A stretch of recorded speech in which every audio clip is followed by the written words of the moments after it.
স্বামী বিদেশে থাকার পরেও শ্বশুর শাশুড়ি খেদমত করতেছে, তারপরেও শ্বশুর শাশুড়ির মন পায় না অনেক বউমারা। মনে রাখবেন, শ্বশুর শাশুড়ির খেদমত করা এটা স্ত্রী যদি করে সওয়াব পাবে, স্বামী যেহেতু খুশি হয় এই জন্য স্ত্রীর করা উচিত, কিন্তু এটা তার উপরে ম্যান্ডেটরি না, আবশ্যক না। এখন বাংলাদেশে এটাকে নিয়ে অনেক সময় আমাদের মা বোনেরা ভুল বুঝেন, চিন্তা করেন যে আমার তো শ্বশুর শাশুড়ির খেদমত করাটা জরুরি না, সুতরাং খেদমত করবো না বা তাদেরকে রান্না বান্না করে খাওয়াবো না। আর স্বামীর বাপমার খেদমত না করলে সে স্বামী সাধারণত আমাদের দেশের প্রেক্ষাপটে খুশি হয় না। এখন ইসলামী শরিয়া আপনার উপর ম্যান্ডেটরি না, আবশ্যক না শ্বশুর শাশুড়ির খেদমত করা, কিন্তু স্বামী যেহেতু খুশি হয়, স্বামীর আনুগত্যের কথা বলা হয়েছে, এই জন্য আপনি করবেন, চেষ্টা করবেন ইনশাআল্লাহ তাআলা। আর সেই খেদমতের পরে শ্বশুর শাশুড়ির বোঝা উচিত যে যেখানে ইসলাম তাকে বাধ্যবাধকতা তৈরি করে নাই বা দেয় নাই যে আমাদের খেদমত করার কারণে, তারপরেও করতেছে, তাহলে সেক্ষেত্রে স্বীকৃতি দেওয়া উচিত সেই বৌমাকে। এখন আসেন আল্লাহর হাবিব সাল্লাল্লাহু আলাইহি ওয়াসাল্লাম কি বলছেন, ইদা সাল্লাত খামসাহা, যখন কোনো নারী 5 ওয়াক্ত নামাজ পড়বে, ওয়া সামাত শাহরাহা, রমজানের রোজা রাখবে, ওয়া আতাআত বালাহা, যখন স্বামীর আনুগত্য করবে, ওয়া হাসানাত ফারজাহা, যখন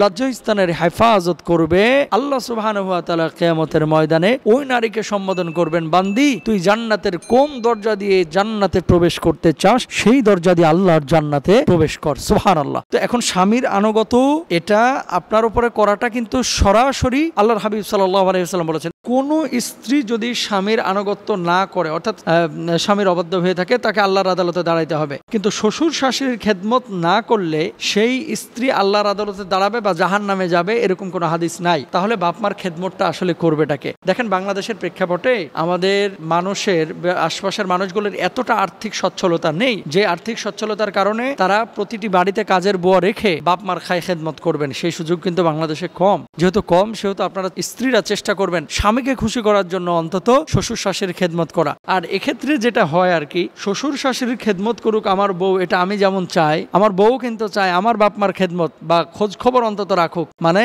আমার বরের শ্বশুর শাশুড়ি, আমার বাপমা মানে স্ত্রীর বাপমার খোঁজ খবর জামায় রাখুক। এটা কিন্তু আমাদের বাংলাদেশের মানুষ করে না, বরং শ্বশুর শাশুড়িকে একেবারেই মূল্যায়ন করে না আমাদের দেশের জামাইয়েরা।